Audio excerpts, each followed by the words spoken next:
Last year, President Trump took heat from the left-wing mainstream Destroy Trump media for referring to North Korean dictator Kim Jong-un as a little rocket man. Remember this.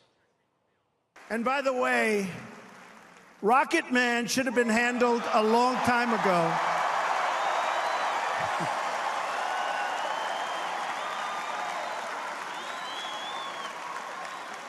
He should have been handled a long time ago by Clinton.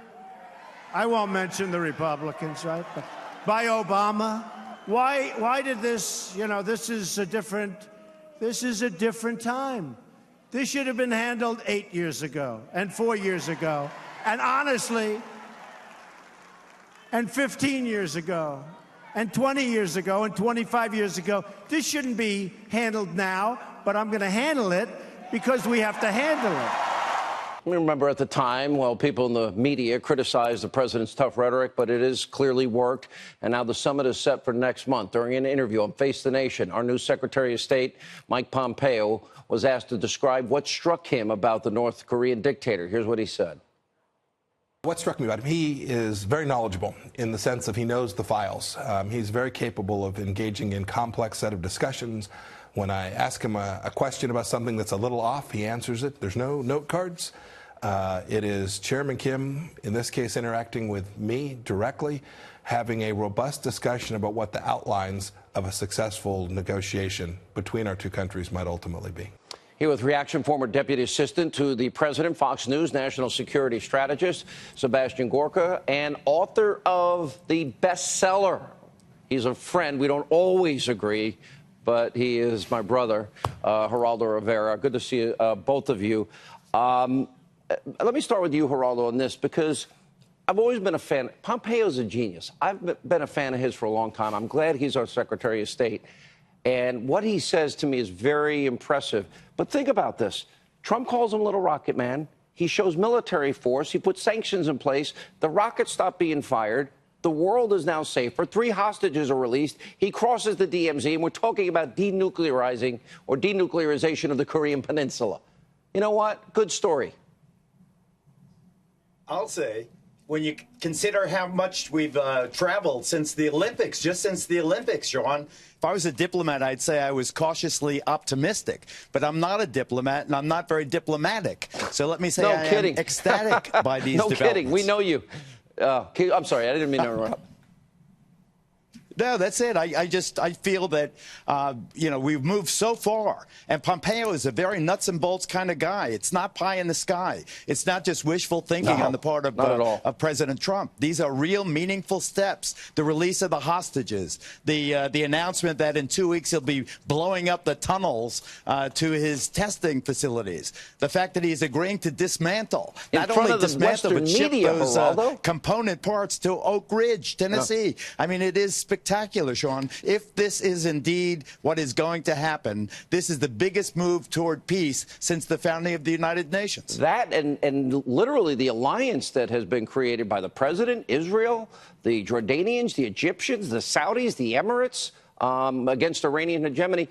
No cargo planes of cash, Dr. Gorka. A huge difference. It's amazing what difference one election can make, Sean. It truly is. These are the kinds of results you'd be proud of at the end of a 2-term presidency. I was in touch with Mike Pompeo today. Spirits are very, very high. We have to be cautious. Remember, this is a dictatorship. This is a regime that has kept its people prisoner. But at the end of the day, you put these things on a whiteboard in just 15 months. All of these things have been achieved. It would have been remarkable to have a summit on Korean peace in 8 years' time, not next week or the week after. So stunning, from the 70th birthday of the modern Israeli state today to the opening of the embassy, the hits just keep on coming. Geraldo, I will say this, between that, pulling out of the Iranian deal, the great news on the economy, everything in between. I mean, all the noise, I argue, is not going to mean a thing when it comes to the 2018 election. I believe this election will be about the economy doing so much better, a world being a safer place, a president keeping his promises, and a desire to roll back tax cuts and impeach this president will be on the ballot in every congressional district. You know, it's interesting that you say that. I agree. And you know who else agrees? The New York Times Week in Review had an article that I thought was very, very telling. They said that liberals are so smug. They know it all. They are so sure that they have God on their side and that Trump is the devil incarnate, that their attitude is going to lead them down the primrose path. President Trump is doing a spectacular job with the economy, as you mentioned, African-American unemployment, Hispanic unemployment, female unemployment, all indicators of optimism, everything pointed up. If he can now deliver this a true denuclearized Korean Peninsula, unbelievable. the clock, the atomic clock that ticks toward midnight will have to be set back 5-10 minutes. It is really a profound step in the right direction, Sean. We give Dr. Gorka the last word. Sean, Geraldo, the president makes promises, he keeps promises, and this is what making America great again looks like. And we're going to have 7 more years of it and then 8 years of President Pence.